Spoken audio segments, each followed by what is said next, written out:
ரொம்ப மினிமலான இன்க்ரீடியன்ஸ் வச்சு ஒரு சூப்பரான தேங்காய் ஹல்வா எப்படி பண்ணலான்னு பார்க்கலாம். ரொம்ப ரொம்ப ஈஸி பண்ணுறதுக்கு. வெறும் ஒரு 10 நிமிஷம் மட்டும் போதும் இந்த ஸ்வீட்டை ரெடி பண்ணி எடுக்கிற. ஆனால் நம்ம ஹல்வா பண்ணுற அந்த அளவுக்கெல்லாம் ரொம்ப கஷ்டமோ இல்லை ரொம்ப நேரமோலாம் நம்மளுக்கு தேவையே கிடையாது. இந்த கோகோனட் ஹல்வா வீட்டில் எப்படி பண்ணலான்னு பார்க்கலாம். வீடியோ பிடிச்சா லைக் பண்ணவும் நம்ம சேனலை சப்ஸ்கிரைப் பண்ணிக்கவும் மறந்துடாதீங்க. நல்ல அடிக்கட்டியான பேனை இல்லாட்டி நான்ஸ்டிக் பேன் எடுத்துக்கோங்க. இப்போது இதில் ஒரு 3 to 4 டேபிள் ஸ்பூன் அளவுக்கு நெய் சேர்த்துக்கலாம். அதில் உங்கள் கையில் எந்த நட்ஸ் இருக்கோ அந்த நட்ஸை சேர்த்து ரோஸ்ட் பண்ணி நம்ம இதை தனியாக எடுத்து வச்சுக்கலாம். ஃப்ளேம் லோவில் வச்சு பண்ணுங்கள். இல்லாட்டி உங்களுக்கு நெய் ஊற்றிருக்கிறதுனால சீக்கிரமாக அந்த புகை வர ஆரம்பிச்சிடும். இப்போ இதை தனியாக எடுத்து வச்சுக்கலாம்.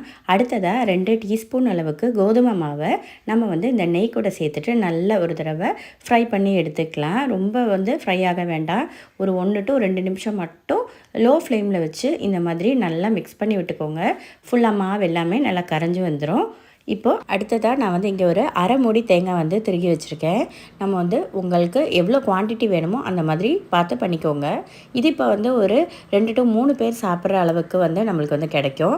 இதை இப்போ ரெண்டையுமே சேர்த்து நல்லா மிக்ஸ் பண்ணி விட்டுக்கலாம். அந்த கோதுமை மாவு, நெய், அப்புறம் தேங்காய் எல்லாத்தையுமே லோ ஃப்ளேம்லேயே வச்சு நல்லா கொஞ்சம் அந்த பச்சை ஸ்மெல்லாம் போகிற வரை நம்ம நல்லா ஃப்ரை பண்ணிக்கலாம். நம்ம தேங்காய் 1 கப் எடுத்திருக்கோம். அதே மாதிரியே 1 கப் நம்மளுக்கு பாலும் தேவை. இது கிட்டத்தட்ட 250 ml அளவுக்கு இருக்குது.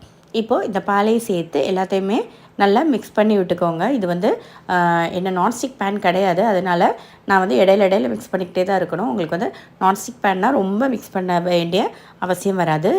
இப்போ சாஃப்ரான் கொஞ்சமாக தண்ணியில் போட்டு ஊற வச்சு சேர்த்துக்கலாம். உங்கள்கிட்ட சாஃப்ரான் இல்லாட்டி ஒன்றும் பிரச்சனை இல்லை. நீங்கள் ஃபுட் கலர் ஆட் பண்ணிக்கலாம். இல்லாட்டி லைட்டாக உங்களுக்கு இந்த மஞ்சள் தூள் இருக்குல்ல, அதை லைட்டாக கொஞ்சம் ரொம்ப கொஞ்சமாக போட்டுட்டு அதை நீங்கள் யூஸ் பண்ணிக்கலாம். இப்போ அடுத்ததாக பார்த்திங்கன்னா ஒரு 25 கிராம் அளவுக்கு பால் பவுடர் சேர்த்துக்கலாம். சப்போஸ் பால் பவுடர் இல்லாட்டி ஒன்றும் பிரச்சனை இல்லை. நீங்கள் கண்டன்ஸ் மில்க் வீட்டில் இருந்தால் அதை கூட சேர்த்துக்கோங்க. ஒரு 2 டீஸ்பூன் அளவுக்கு இல்லாட்டி ஒரு டேபிள் ஸ்பூன் அளவுக்கு கூட சேர்த்துக்கலாம். இப்போ எல்லாத்தையுமே சேர்த்து நல்லா மிக்ஸ் பண்ணி விட்டுக்கோங்க. ஆனால் உங்களுக்கு பால் பவுடர் சேர்க்குறப்ப இன்னும் கொஞ்சம் ஒரு நல்ல டேஸ்ட் உங்களுக்கு கிடைக்கும். இப்போ அடுத்ததாக இனிப்புக்காக சர்க்கரை சேர்த்துக்கலாம். நான் ஒரு சின்ன பீஸ் அளவுக்கு ஒரு க்யூப் அளவுக்கு சர்க்கரை எடுத்துகிட்டு அதை சேர்த்துக்கிட்டேன். உங்களுக்கு உங்களோட இனிப்புக்கு தகுந்தாப்பில் நீங்கள் சேர்த்துக்கலாம். சர்க்கரை இல்லாட்டி ஜீனி ஓகேவாக இருக்கும். இப்போ நம்ம கண்டன்ஸ் மில்க் சேர்த்துக்கிறீங்கன்னா நீங்கள் இந்த ஜீனி போடுறப்ப பார்த்து சேர்த்துக்கோங்க. 2 ஏலக்காய் ஃப்ளேவருக்காக தட்டி சேர்த்துக்கலாம். இன்னும் அது மேலே ஒரு டீஸ்பூன் அளவுக்கு ஒரு 1/2 டீஸ்பூன் அளவுக்கு கூட நெய் கொஞ்சமாக விட்டுக்கோங்க. விட்டுட்டு நம்ம ஒரு தடவை எல்லாத்தையுமே நல்லா மிக்ஸ் பண்ணி விட்டுக்கலாம். ரொம்ப சீக்கிரமாக ஒரு 10 நிமிஷம் மட்டும்தான் நம்மளுக்கு இது எடுக்கும். இதில் நம்ம நிறையா தண்ணி சேர்க்கல.